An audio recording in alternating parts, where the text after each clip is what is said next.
Welcome to the MIT ADD podcast. Today with us, we have CS Swastika Sharma. She's a manager at PwC Gurgaon. Welcome, Swastika. Welcome to MIT ADT. Thank you. Thank you for having me. First things first, how does it feel to be on campus? I feel amazing because as chartered accountants, we didn't get to go to college. So I am kind of living my dream for coming to college, and it's a huge, huge campus and it's beautiful. Lovely. And, I'm sure that the students are looking forward to meeting you, interacting with you, and of course, taking back some really valuable insights.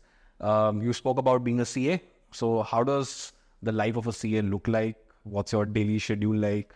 And I'm sure the corporate world, especially a company like PwC, one of the big four, it's taxing, it's exhausting. Tell us something about that. So I cleared my chartered accountancy in 2019. And since then, it has been a great journey, to be honest, because it feels great to have that prefix with your name, that's CA Swastika. And I'll tell you, the whole journey is really wholesome. And PwC is a great organization. I am in audit, and we get to network a lot. I audit a lot of great companies where I learn a lot. And so basically what goes in our daily practice is that I start my day typically at 10 a.m. And there is no deadline that I have to close my laptop at 6 or 5. I just keep on working. That's how a chartered accountant lives, to be honest. There are a lot of perks also. We get to meet a lot of new people. We get to do a lot of new activities. We have lots of access to a lot of reliable and relevant resources. And we are of help to a lot of people who don't know about maybe, taxes and and the budget, of course. That's what we are here for. So, and being in corporate, there are a lot of good things. There are a lot of challenges as well, because you really have to manage your work-life balance that is there. And apart from that, I would say that my journey has been great till date. The CA has made me who I am as an individual, as a professional, and everything. It has given my family, me, lot of success, lot of prosperity, and lot of happiness, I would say. That's really sweet to know. And, you spoke about work-life balance. Talk of the town, everybody wants to sort of figure out the golden mantra behind what work-life balance is and how do you achieve that. So any tips on, how does a student, perhaps studying at MIT ADT, who's, involved in extracurricular activities, he or she has their academics to look at, placements to look at. How do you really balance work-life balance? See, one thing I'll tell you is that there will always be days where you'll not have time to yourself. And that's okay. It's about balance, right? So you pick your days, you pick those days where you're like, okay, this is my time, and you definitely spend it on yourself rather than being all over your head that I have to do this professionally, I have to do this on my campus, and then I have to make time for myself as well. See, it's all about time management. I know it sounds cliche, but it's true. It's all about time management. Like being in job, let's forget about the job as well.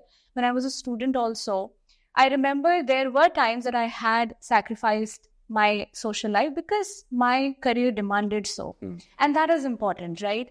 But when that sacrificed time gave me today the freedom of choosing my own life. Now today what I can do is I can choose my days. Okay, today I want to take time for myself. I want to go on a vacation, but I'll make sure that whatever my responsibilities are as a professional, I'm going to complete those. So it's all about balance. You have your weekends, right? You have your weekends. Maybe you can spare 1 or 2 hours to yourself throughout the day. If not 1 or 2 hours, I think if you enjoy something, even 30 minutes of that will give your mind a refreshment. Yeah. So that's important. And I would say if you enjoy talking to someone, talk to them. And that's how it should be. But keep in mind, there will be days that you have to be really focused on what you want to achieve. Because that's how, in the long run, you're going to achieve that work-life balance. I did not achieve it initially, right? I always had to work hard. And then when I achieved a certain stage, I knew that how I can now manage my time. Now, talking about, you spoke about work-life balance, you spoke about responsibility. Corporate world mein, it's important that perhaps a student studying in their final year now, he or she is going to be anxious about, what the corporate world is in store. or has in store for him or her. What are the skill sets that are required? Soft skills, technical skills. Interview में recruiter क्या पूछेगा या क्या पूछेंगी? These are common pain points or stressors that a student has. Any insight into how a student should prepare for such interviews? Because the placement season is around the corner and it's going to start very soon. And this is where the prep comes in, and it comes in handy. And this is something that coming from the industries, especially somebody working in the Big Four. What are those 3 or 4 points that a recruiter typically looks at? Okay. So I'll start by answering your question in phases. One is that it is taught by a person, a professional. I'm not professional. I would say students, that they have to be 100% accurate, and they are expected to know everything, which is not true. So now coming at this stage, I know for a fact, because I also conduct interviews now. So what I look for in a candidate is that how confident are you in your skin? How are you comfortable in what you already know? And that is okay. I'm not expecting you to know everything, right? And if you're a fresher, especially, we are not seeking that you should be well versed with the corporate culture, because that's not possible. So now, skill sets. First is you should be technically sound in what you have studied, right? Second is communication. That is very important, because Big Fours are dealing with very high profile clients. And if you're working with the US territory, that is the US clients, then more so you want your communication to be very well with the team, because they are sitting overseas, you are here, right? So communication is very important. You should be very, very technically sound. And when you prepare for an interview, what you need to understand is read the profile description very, very carefully. Whatever they have written, be careful and mindful that you are reading the latest updates related to that profile description. It's all right, you have studied in your books, that's all good. But there are updates coming in every day. So you should be careful with that. So communication and your technical skills. Secondly, because we are working in an environment where everything is automated now. So if not completely well-versed, but you should be aware of the latest tools that are required, right? Especially in auditing, in financial world, there are many things that are there. I would not go into specifics because every company has their own, but you can be, you should be, in fact, well-versed in Microsoft Office. That is very important.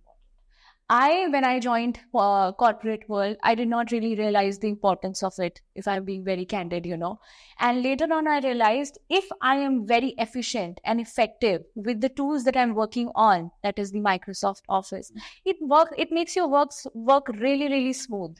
Really, really smooth. Because there are so many things that those things make easy for you. Recently, I was introduced to Copilot by Microsoft, and that is amazing, I tell you. Yes, amazing. So if somebody has worked on it, they'll love it. So these are the key points. And if you're talking about soft skills, you should be confident, polite, and not be in a rush when you're talking to your interviewer. You may not have answers to every question, and that is fine. You can always tell them that, I'll read on it and I'll come back to you for sure. And that is completely okay. Yeah, I have been in difficult interviews. Trust me, they have given me a hard time, but I came through. So those things, and well-dressed. Of course. I think these are priceless insights, especially coming in from somebody who's been there, done that. Also, you're aware of, what's happening in the market today. And I'm sure the students watching this conversation and hearing this conversation will definitely take back something. I'm sure the students are also looking forward to hearing you on stage. And thank you so much for sparing time for this quick conversation. Thank you. And welcome to MIT. Thank you so much. Thank you. It's my pleasure.